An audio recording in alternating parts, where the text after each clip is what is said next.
Hello সবাইকে, আজকে আমি আপনাদের সাথে একটা মজাদার নাস্তার রেসিপি তৈরি করে দেখাবো। চলেন তাহলে রেসিপিতে ফিরে যাই। প্রথমে 2 কাপ ময়দা দিয়ে দিচ্ছি, আর এখানে 1 টেবিল চামচ পরিমাণে চিনি দিয়ে দিচ্ছি, আর ইস্ট দিয়ে দিচ্ছি হাফ চা চামচ, স্বাদ মতো একটু লবণ দিয়ে দিচ্ছি। হালকা কুসুম গরম পানি দিয়ে অল্প অল্প করে একটা ডো তৈরি করে নিব। সব পানি একসাথে দিতে যাবেন না, অল্প অল্প করে পানি মিশাতে থাকবেন। এরপর যখন একটু হাতে লেগে লেগে আসবে তখন একটুখানি করে তেল ব্যবহার করবেন, এতে করে সুন্দর সফট একটা ডো হবে। আরও কিছুক্ষণ মথে নিব আর সফট একটা ডো তৈরি করে নিব।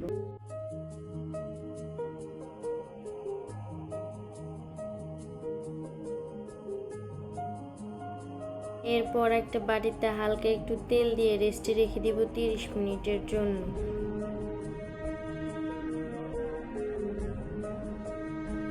এরপরে 2 পিস চিকেন নিয়ে নেব। এতে আদা, রসুন, গোলমরিচের গুঁড়ো আর স্বাদ মতো লবণ দিয়ে দিব। চিকেনটাকে সিদ্ধ করে নিব। চিকেন সিদ্ধ হয়ে গেলে তুলে নিয়ে ঠান্ডা করে কাঁটা চামচের সাহায্যে চিকেনটাকে ছেড়ে নিব।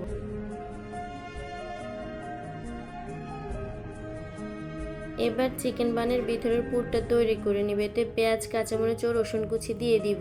এরপরে গাজর কুচি দিয়ে দিব। 2 মিনিটের মতো নেড়ে চেড়ে এতে 1 টেবিল চামচ পরিমাণে ময়দা অ্যাড করে দিব।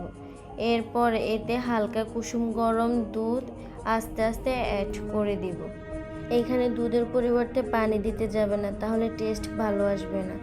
এরপর এখানে চিলি ফ্লেক্স দিব, গোলমরিচ গুঁড়া আর অরিগ্যানো দিব, স্বাদ মতো লবণ আর টমেটো সস দিয়ে দিব। এরপর সিদ্ধ করে রাখা সেই মাংসগুলো দিয়ে দিব। ভালো করে নেড়ে ছেড়ে এটাকে ভাজা ভাজা করে নেব।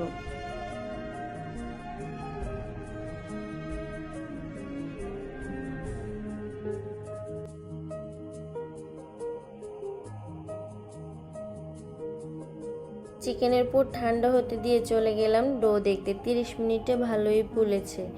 এবার ডোটাকে আরেকটু মথে নিয়েছি। এরপর ডোটাকে 4 ভাগ করে কেটে নিব। এরপর ভালো করে মথে একটা রুটির শেপের মতো দিয়ে দেব। খেয়াল রাখতে হবে যে রুটিটা বেশি পাতলাও করা যাবে না, আবার বেশি মোটাও করা যাবে না।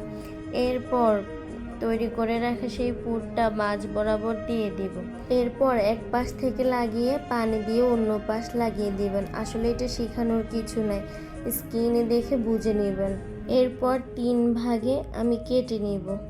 একইভাবে সবগুলা বান আমি তৈরি করে নিব। আর দেখেই বুঝতে পারছেন কতটা সুন্দর হয়েছে। আমি একটু ডিজাইন করে দিলাম ছুরি দিয়ে এঁকে। আপনারা চাইলেও দিতে পারেন, না দিলেও কোনো সমস্যা হবে না। প্রত্যেকটা বান তৈরি করে নেওয়া হয়েছে। এরপর একটা ডিম ফাটিয়ে আমি ব্রাশের সাহায্যে লাগিয়ে দিব। এই ডিমটা ব্রাশ করে দেওয়ার ফলে কালারটা অনেক সুন্দর আসে। এরপর আমি ওভেনে 30 মিনিট বেক করে নিব। 30 মিনিট পরে আমার বানগুলো একদম পারফেক্ট হয়ে গেছে, খুব সফট আর খেতে খুবই লোভনীয় লাগছে। আশা করি এই রেসিপিটা আপনাদের খুবই ভালো লাগবে। ধন্যবাদ সবাই।